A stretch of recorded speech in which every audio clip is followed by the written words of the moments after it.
बांग्ला जबान को लेकर सुप्रीम कोर्ट में सुनवाई होने वाली है। सुप्रीम कोर्ट ने मरकजी हुकूमत से जवाब मांगा है। 11 सितंबर को होगी सुप्रीम कोर्ट में अगली समाअत। सुनवाई के दौरान सुप्रीम कोर्ट का अहम रिमार्क सामने आया है। पंजाबी जबान भी तो पड़ोसी मुल्क से मेल खाती है। तो आपको बताते चले, बांग्ला जबान को लेकर सुप्रीम कोर्ट में सुनवाई हुई। सुप्रीम कोर्ट ने मरकजी हुकूमत से जवाब मांगा है। 11 सितंबर को इस मामले की अगली सुनवाई होगी, यानी 11 सितंबर तक सुप्रीम कोर्ट में जवाब दाखिल करना होगा। सुनवाई के दौरान सुप्रीम कोर्ट का अहम रिमार्क सामने आया है कि पंजाबी जबान भी तो पड़ोसी मुल्क से मेल खाती है। तो माइग्रेंट वर्कर्स वेलफेयर बोर्ड की जानिब से अर्जी दाखिल की गई है।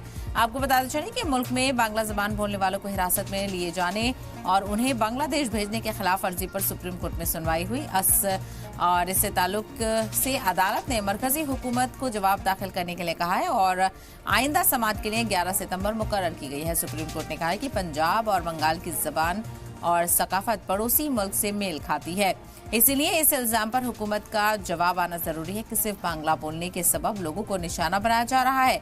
वाज़ेह हो कि अर्जी माइनॉरिटी के अलावा आपको बता चलें, अर्जी माइग्रेंट वर्कर्स वेलफेयर बोर्ड नाम के ऑर्गेनाइजेशन और उसकी सरबराह समीरुल इस्लाम ने दाखिल की है। बता दें कि समीरुल इस्लाम तृणमूल कांग्रेस से राज्यसभा रुकन भी हैं।